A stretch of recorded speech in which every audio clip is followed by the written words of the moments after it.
Hey, welcome to the CMO Whisper Show. I'm your host, Steve Olensky. Part marketing practitioner, part ad agency veteran, part journalist. I was a writer for Forbes for 10 years. I've had so many insightful conversations over the years with business leaders, to athletes, to celebrities, to, of course, CMOs. The only difference now is instead of sharing those insights through written form, I'm doing it this way. My guest this week is someone whose career path may not be linear, but it's been anything but boring. Jason Chebib started out in some of London's top ad agencies, including Ogilvy, Publicis, J. Walker, BBDO, where he worked alongside CMOs and future CMOs at brands like Shell, Unilever, Dyson, Mars, and Ford. Then came a pivot from creating campaigns to teaching the science behind them. Jason traveled the world, training the next generation of marketers in what actually works when it comes to growing brands. Now, eventually, he jumped back into the deep end. I love that. This time, client side at Diageo, first in Amsterdam, working on global strategy for Johnnie Walker, and then in New York as head of planning for Diageo North America. He shaped the future of brands like Smirnoff, Bailey's, Guinness, and Captain Morgan. Now, fully rooted in the U.S., Jason's worn many hats, from advising agencies to serving as committee chair of agency relations at the ANA and co-chair of the Marketing Society in New York. He brings the kind of perspective that only comes from being deep in the trenches: agency, client, strategy, research, and education. And while he's not one to chase titles, let's just say his next chapter is wide open, and any brand would be lucky to have him. I am proud to call him my friend, my confidant, my mentor. Jason Chebib, welcome to the CMO Whisperer Show. Steve, thank you so much. It's amazing to be on the show. I was there when the show was born, and I feel a great affinity for it. I also want to hire you as my PR person, by the way. In fact, I think everybody should hire you as their PR person, because the way you summarize a career is so impressive that I'm not really sure who that person is. But thank you very much anyway. Well, I keep telling people I have like a burgeoning career as just like announcing or introducing people at events. Exactly right. That would be perfect. All right. We have a lot to cover, my friend. Yes. We really do. And I cannot wait, for my listeners and audience to really get to know you like I do. Because as you know, as you all find out at the end of this episode, you're going to see how brilliant Jason is. And you're going to want to reach out to him. So I want to jump in at a high level to start with. And that is that kind of age-old conundrum, if you will. Is marketing a science, or is marketing an art, or is it a little bit of both? And you've been on every side of that coin. Where do you think it falls? I mean, thanks for going in with the killer question. Why not? It's funny, actually. You can still find, without looking very hard on LinkedIn and other forums, this debate being played out today. And it strikes me as curious that people seem to have learned so little about how marketing really works, that they can still be debating whether marketing is an art or a science. And of course, you hit the nail on the head, by saying that it's essentially both. And I think one of the best analogies for it is something like architecture. The common perception of architecture, like the common perception of marketing, is that it's essentially quite artistic, quite expressive, can be playing on the emotions, and therefore involves a degree of artistry that, reflects what we call art.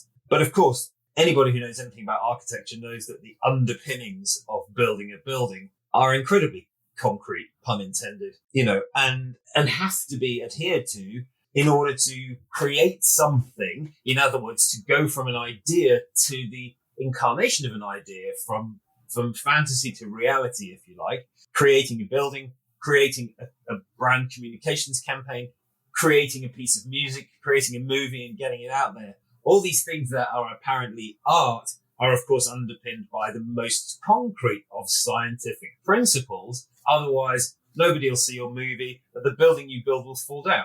And that's, you want to build something that's suitable to live in, but is also an architectural expression of something artistic. So there is a relationship between the underpinning principles, which need to be scientific in the popular meaning of the word, and then what is built on top of that, which can be extremely artistic. Okay, so I got to ask then, in light of all that, which was very, very well concise and brilliant, where does AI fit? I think it's early to tell. And I slightly bristle when people talk about AI in that way, because by which I mean, they talk about it as a kind of special subset of its own, which is kind of has no precedent in the past, and I'm not sure that's how I really see it. Certainly today and for the foreseeable future, AI is an incredibly useful tool to do certain things more easily and more quickly and more cheaply. Beyond that, I don't see it as any more revolutionary than, say, programmatic media buying or the internet per se, which brought new channels and new methods and required quite big implementational changes, but don't fundamentally change the principles of marketing.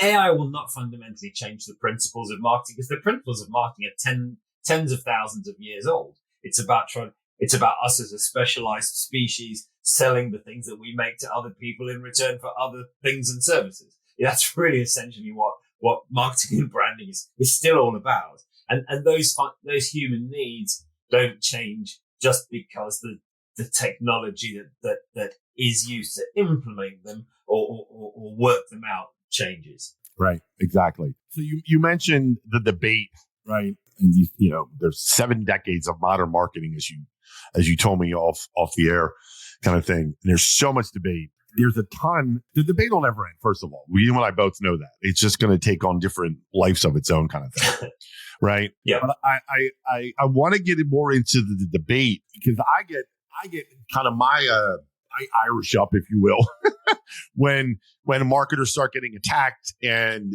you hear the classic, well, CMOs have the shortest tenure in the C-suite, and there's so many reasons that I think are behind that. Yeah.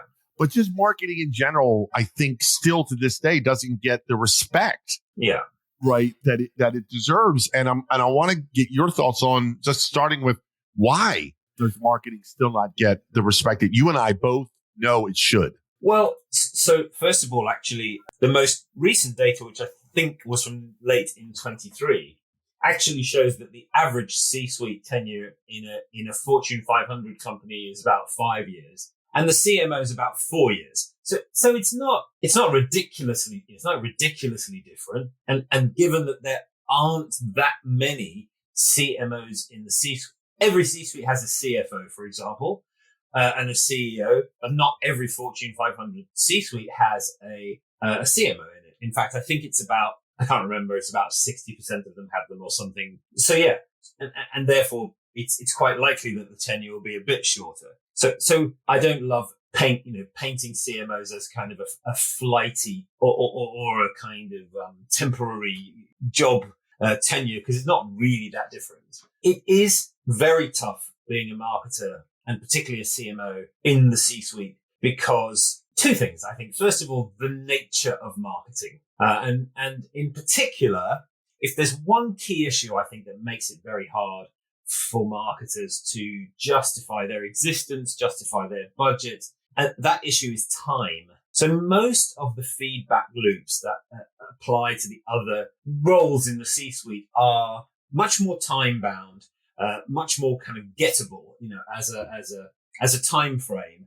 The CFO deals in quarters and years, but the marketing director, the CMO, might well be dealing in two different timeframes, one of which is a shorter performance-related marketing feedback loop, by which I mean a data feedback loop, but the other one may be much longer and very much harder to pin down, to identify, to predict, and ultimately, therefore, to quantify. And that, I think, gives marketing an element of perceived uncertainty. And I say that very carefully, because marketing is not an beyond a certain measure of, you can't predict what your competitors will do or how the category will evolve, or all of which are true. Marketing is not as uncertain a pursuit as people tend to paint it, which is not entirely people's fault, because the time required for some of these things to pay back may be very long. So Byron Sharp at the Ehrenberg Bass Institute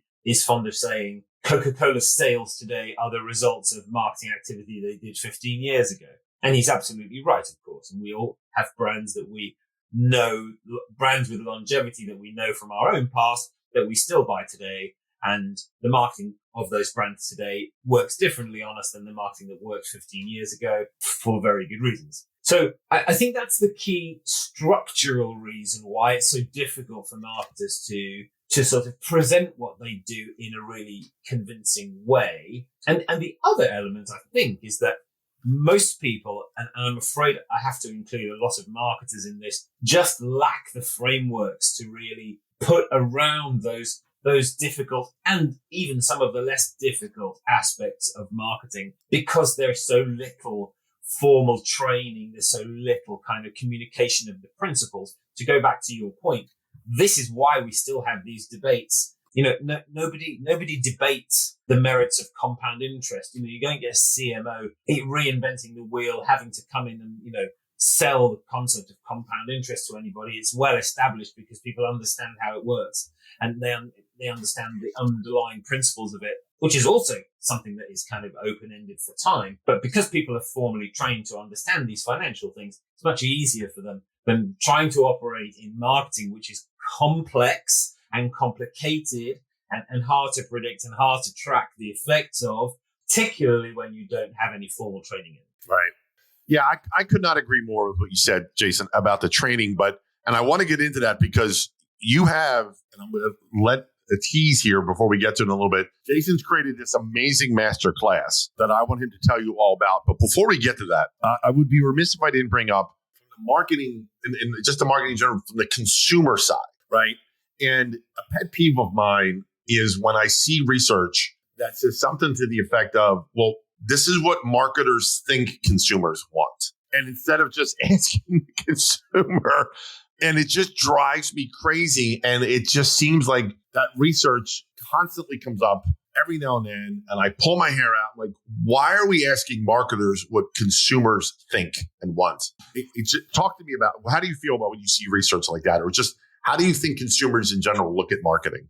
That's a great question, Steve. And I think there is I talked before about a sort of dichotomy existing between performance marketing and brand building marketing. And that's a whole, we could have spent the whole time speaking just about that. I think when it comes to innovation and the evolution of products, that there is a limited usefulness in asking consumers what they want in the context of what you're trying to design or produce or evolve. And I think that there are two sort of stages in a process.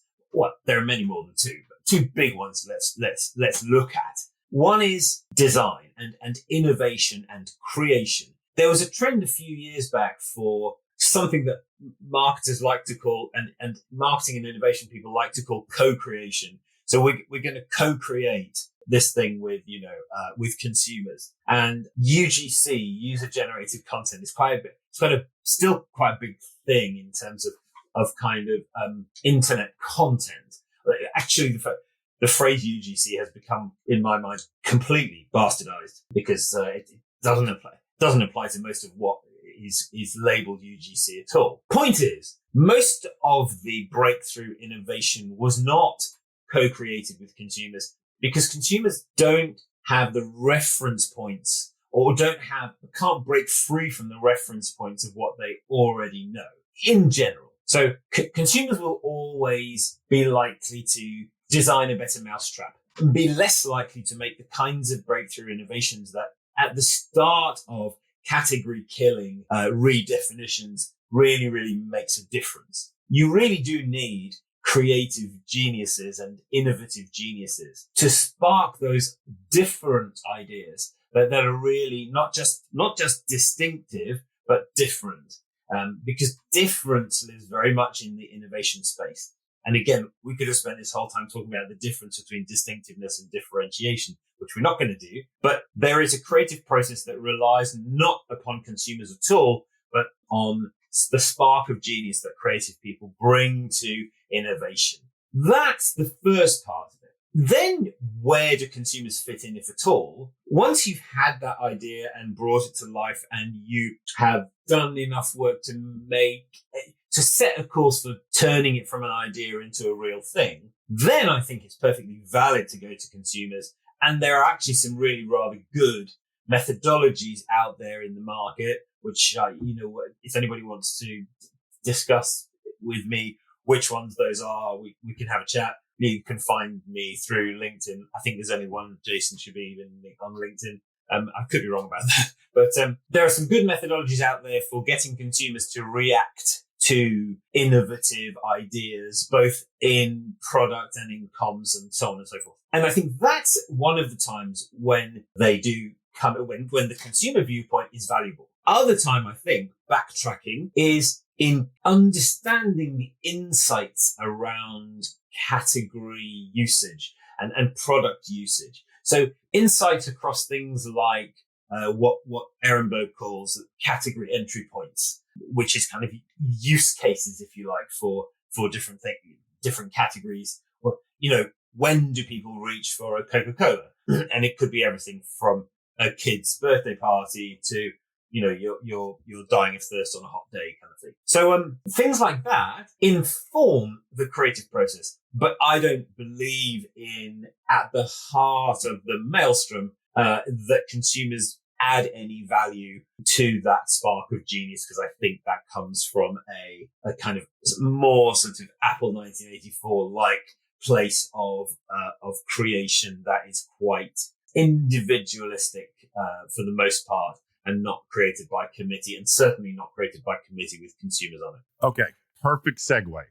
I want you to tell the world, and I've seen it, and I've seen the curriculum behind it. Tell the world about the masterclass you created, but first, why you created it. Sure. So we talked a little bit before about how frustrated we both get with the debates around marketing in the echo chamber or the vacuum tube of the kind of, particularly on places like LinkedIn, but also to some degree in boardrooms and meeting rooms. And I also get a bit frustrated by the nature of what marketing training is out there. And I think, without sort of being too critical, a lot of marketing teaching and training falls into two camps. The first is kind of much more theoretical, and more abstract, and is about, if you like, the science, such as it is. And marketing science is evolving, as all good science should, by the way. And it kind of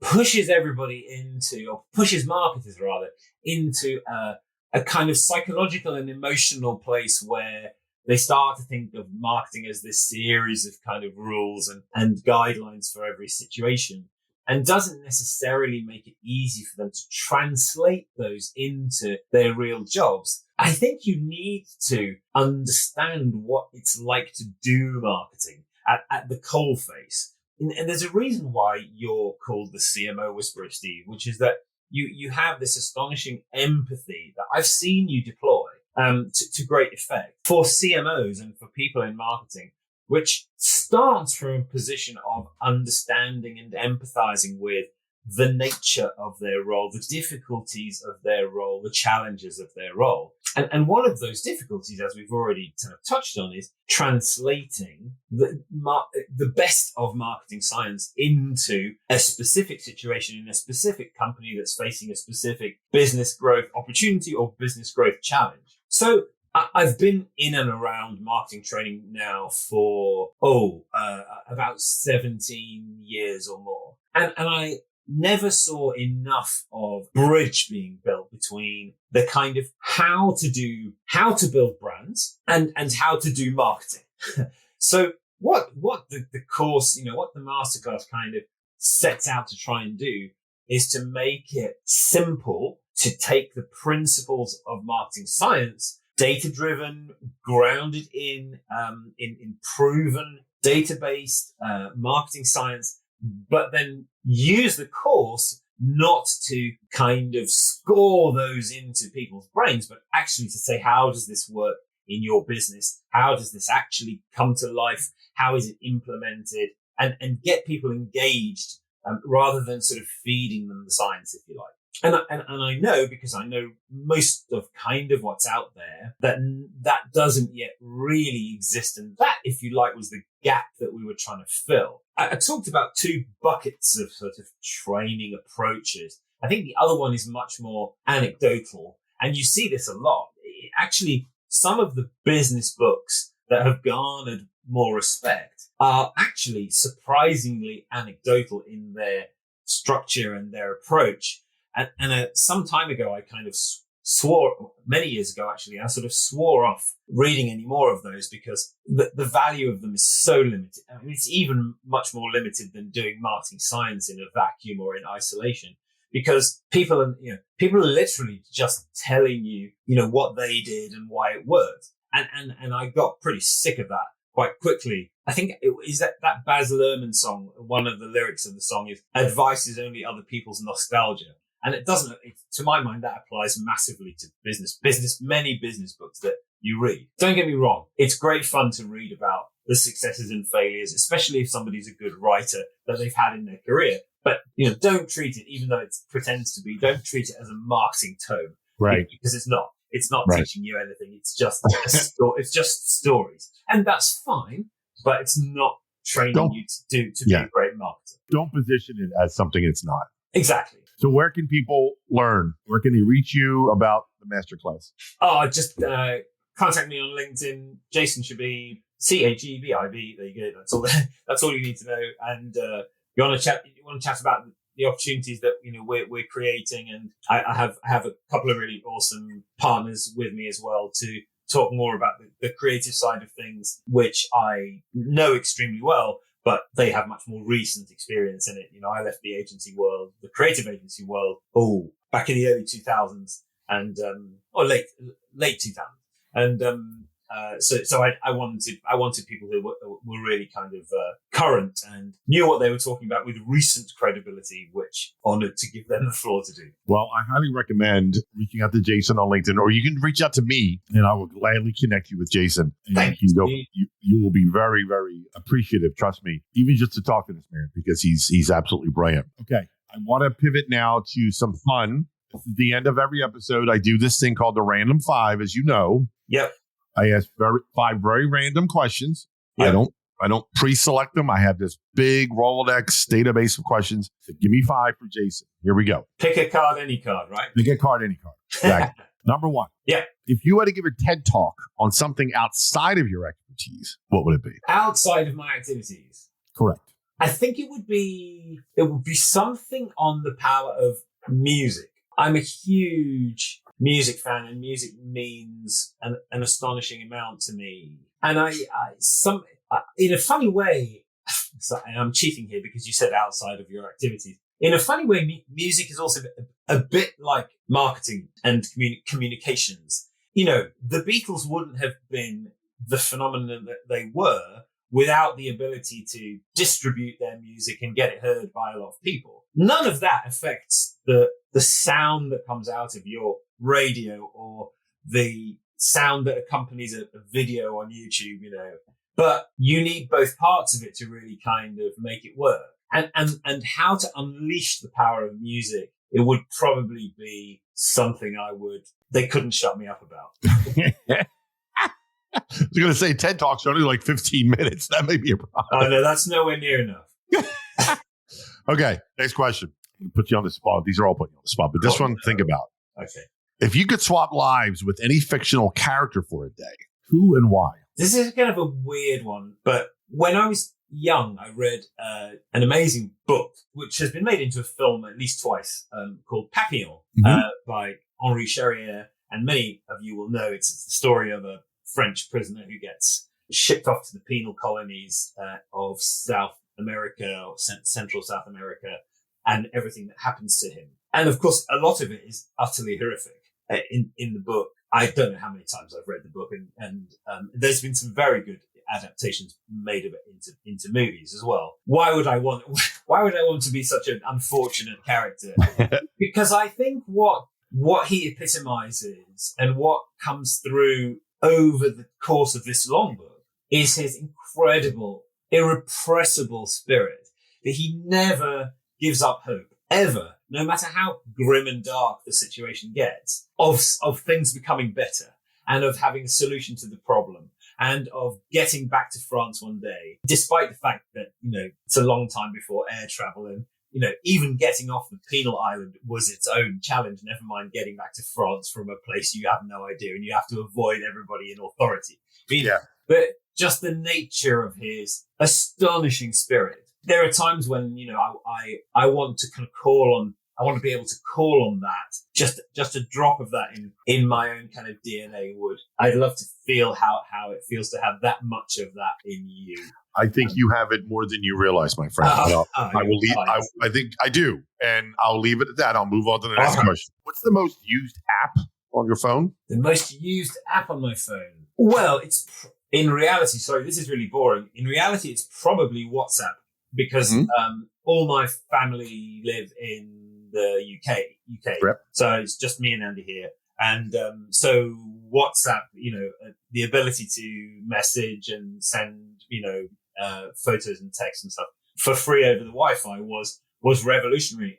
I think, people forget how revolutionary it was when it came out because it's now so commonplace and there are so many. Correct. But that's probably the most used because my family's across the ocean. Okay. And keeping in touch with them. Okay. What's one thing you think people misunderstand about you? Wow, gosh. Wow, that's a heck of a question. I think so I'll be honest. One of the words that people have used about me much more than I'm comfortable with over many years, and it pains me even to say this out loud, is I can be intimidating. And if I tell you, if there's a spectrum with intimidating down one end and whatever the opposite of intimidating is down the other end, I always feel like I'm just at the furthest non-intimidating end of the spectrum. And I've thought about it and talked about it quite a lot, and I still don't really know why I present like that sometimes. I think it's an unfortunate combination of kind of a certain type of energy and passion. It is. It always pains me when people say it because it's the last thing I would ever want to be.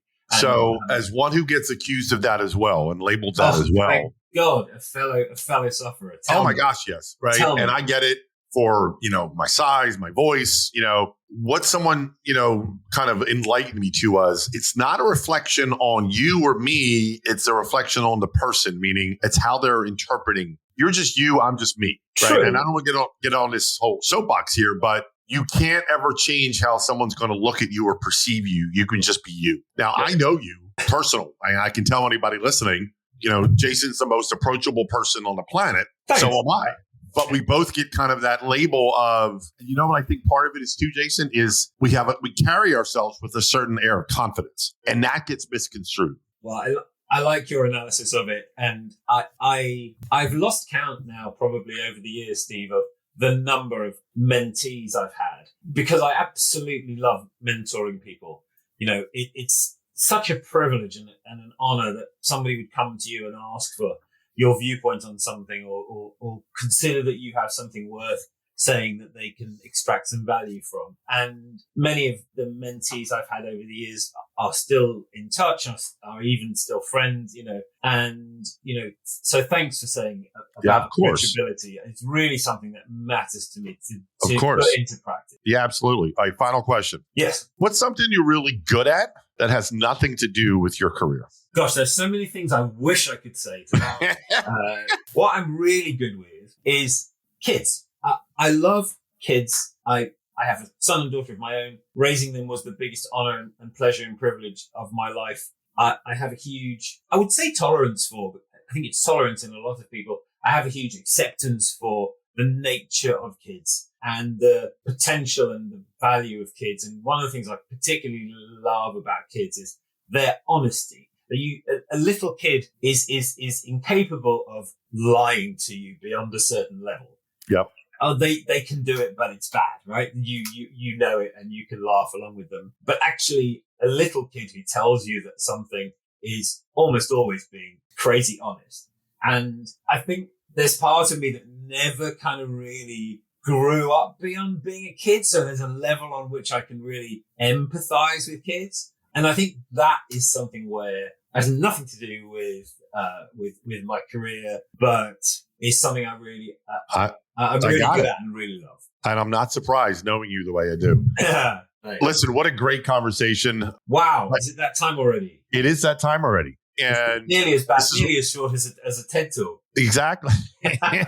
By all means, anyone out there who wants to understand marketing and be trained in the ways of marketing, find Jason on LinkedIn. It's Chebib, Chebib, or hit me up and I will connect you with Jason. Jason, my friend, my brother, thank you so much for your time. Steve, thank you for yours and for making this so much fun. Keep whispering, and we'll talk very soon.